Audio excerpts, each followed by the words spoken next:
All right, everyone. In the last few lectures, we talk about that how we can pass down the data from the parent to the child. So we had some situations like this where you have a parent and it is passing down the values to the child. And that's the recommended approach when you are using React or a similar framework. Now, what if you have to pass the data in a different direction, meaning the child is passing up the data to the parent, or the child is communicating between each other. So, this part of sibling communication is not really done this way. If you want two siblings to talk to each other, the sibling is going to talk to the parent, and the parent is going to pass the data down to the other sibling. The siblings are not really going to directly talk to each other. All right. So let's go ahead and see that how we can create an application where our child is talking to the parent. We're going to use the same counter example, but in this case, we will have the counter, the actual button would be inside the counter component. And when we click on the counter button, it's going to pass the value up to the app component. So the app component can display the latest value of the counter. So let's go ahead and get started. I'm just going to go ahead and add a new component. I'll call this counter.js. And inside counter.js, since this is a React component, I'm going to add React. I'm going to also import component from React. This will be a class, counter, extends, component, and I will say export default counter. The only function that is required is the render function, and we will go ahead and render something. Right now, we're just going to render just the word counter, and that's it. Now I can go back to my app component, and I can try to render the counter over here. So I will just add a div. The counter value will be displayed over here, so I'm just going to put it in h1, and for now I'm just going to put 0, and finally I'm going to go ahead and add the counter. All right, now let's go ahead and see that how it actually looks like. So we have the 0 and we have the counter component. The counter component will consist of a button. So let's go ahead and replace all of this and add a button. So I'm just going to go ahead and add a button, and I will simply say increment. Now you can see that the counter component, which is a child component, so if this component is your whole app component, this part, the small part right here, is the counter component, which is a child of the app component. So now what I want to do is I want to increment, but every time I increment, I want to change this value of a control that resides in the app component. So we have to somehow pass the value up, right? Okay, so how do we do this? How do we pass the value up? If you go and take a look at the app component, we have the counter component, and we can pass a property down, right? I mean, I can go ahead and say value equals to 100, and this means that I'm passing a property down to the counter component, which property name is called value, and the value is 100. But just like you can pass in values, actual data, you can also pass down some sort of a function that will be called later on. So this means that I can go ahead and say that handle on increment, this is just a name of the property, equals to, this is just the name of the property I'm creating on the fly. You can create any property that you want. But the value of this property is not some letters or numbers or things like that. The value of this property is a reference to a function that will be called. So this means that I can put anything over here, and I'm just going to say on handle increment, and I have to use this. So this dot on handle increment. Now what exactly is on handle increment? Well, on handle increment is a function which is inside the app component. So I can go ahead and create a function like this inside the app component. So this is a very important part, the part that we are sending a function as a property to a counter component, and that particular function will be called later. So in other words, this is a callback function.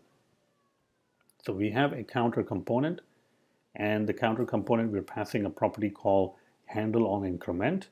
The value of this property called handle on increment is actually a function.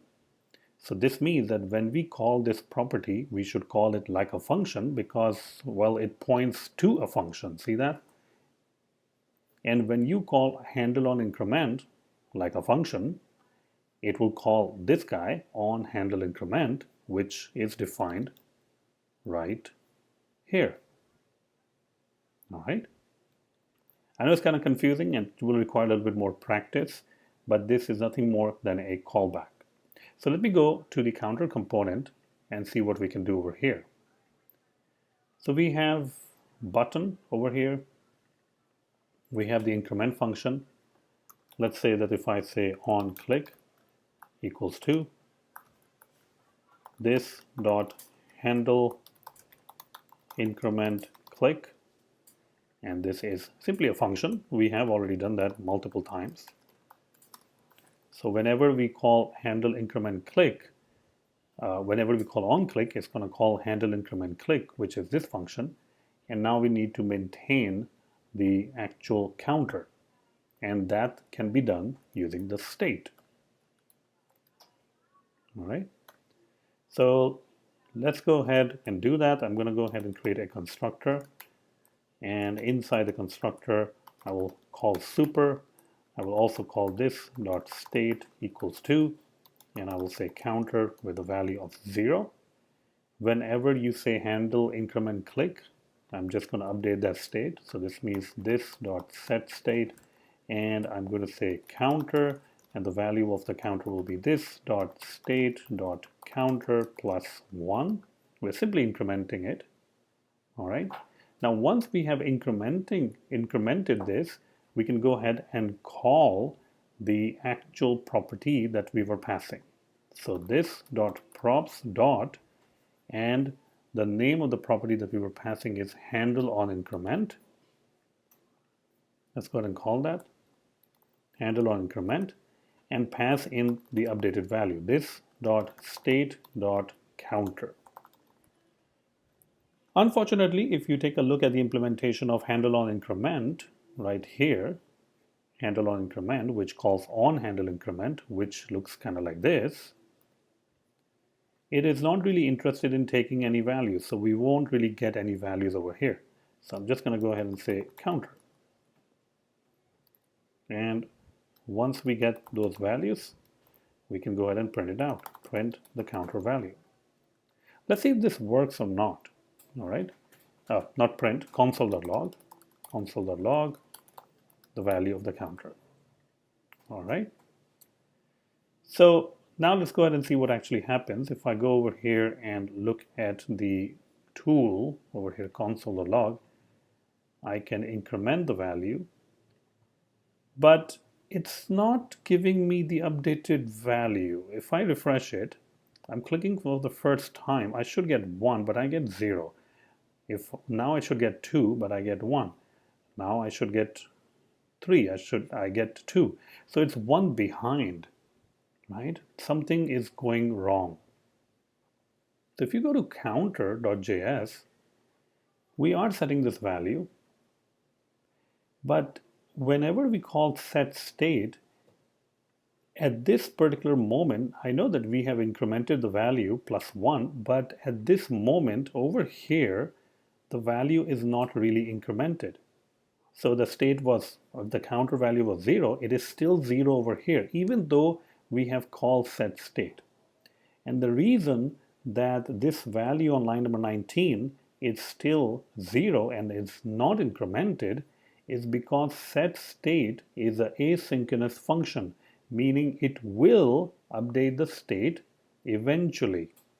But that eventually is a little bit too late and your React goes to the next line and executes this line, and at that moment in time, the value of the counter was still 0.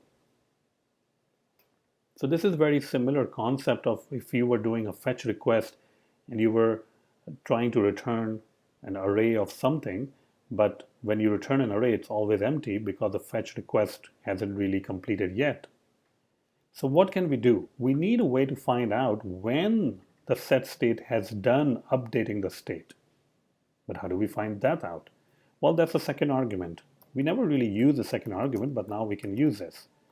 The second argument or parameter to a set state is a function that will get fired when the state has been set successfully. So over here, we are 100% sure that the state has been updated, and that is where we can call this function. There we go. Now let's go ahead and run this again and see if we're getting the updated value or not. And now it's worked. You can see that we didn't really print it out 0. Now it's starting with 1 because we incremented. The value is still not being displayed in the app component. We are simply logging it out.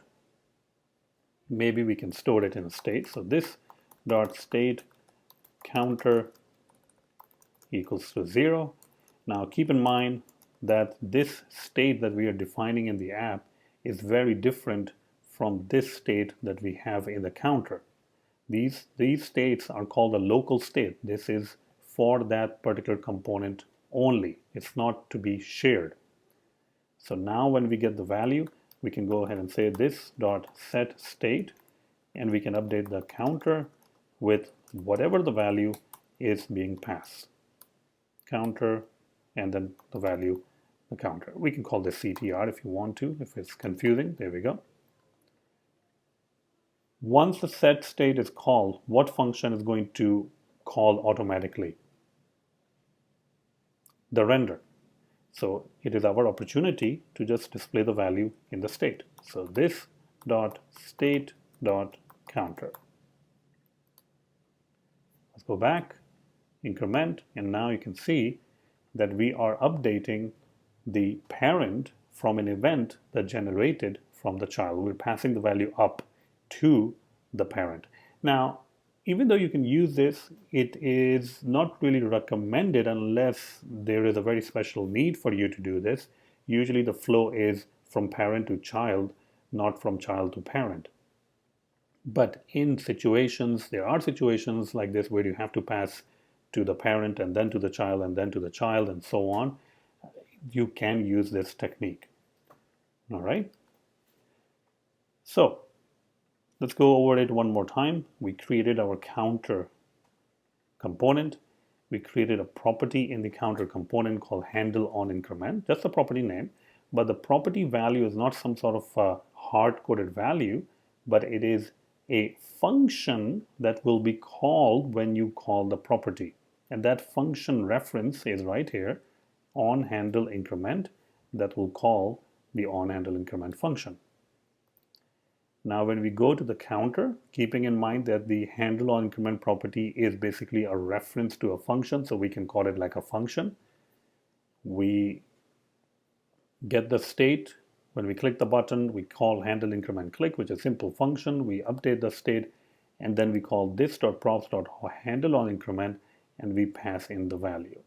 We're passing in the value because this on handle increment, which is right here, takes in a value. That's why we can pass a value to it. And we did, which is right over here. This is a value that we're passing. All right. So when we call handle on increment, it will go back and it will call handle on increment, which is going to call this, which is going to call this. So it's a callback, but in a little bit of a different way. So now you have learned how you can pass a value from a child to parent in React.